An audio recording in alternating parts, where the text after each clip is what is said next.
Assalamualaikum semua. Alhamdulillah, kita kini berada di bulan Ramadan. Bulan untuk kita belajar sabar, jaga adab dan buat lebih baik, lebih banyak kebaikan walaupun berpuasa.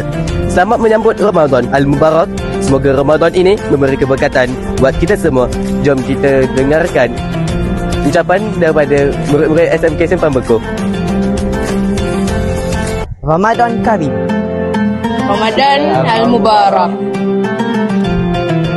Ramadan Karim. Ramadan Karim. Ramadan Karim. Ramadan Karim.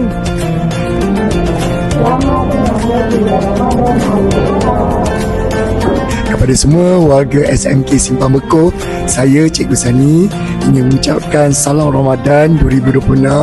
Semoga Ramadan pada tahun ini membawa 1000 makna, membawa keberkatan dan dapat mengerjakan ibadah dengan sempurna. Jangan lupa puasa ya. Sekian. Di kesempatan ini saya ingin mengucapkan selamat berpuasa kepada seluruh umat Islam. Terima kasih. Hello, Assalamualaikum and very good day to everyone. I would like to say happy fasting and happy Ramadan to every students in SMK Simpang Bekor. Be careful and please careful with what you eat. Then another one, enjoy the bazaar. Thank you. Cikgu nak ucapkan selamat berpuasa di bulan Ramadan dengan ucapan puasa jangan tak puasa. Selamat menyambut bulan Ramadan kepada semua. Hai, Assalamualaikum.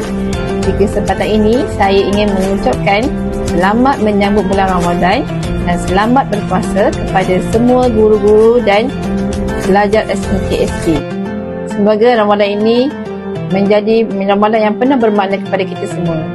Alhamdulillah, insyaAllah kita dipertemukan dengan bulan Ramadan yang Mubarak dan yang mulia.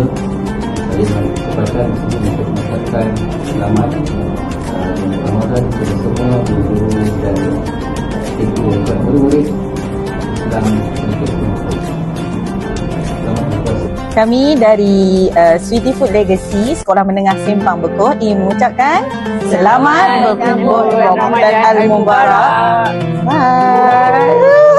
Kami daripada PPKI SMK Simpang Bekor mengucapkan selamat berpuasa.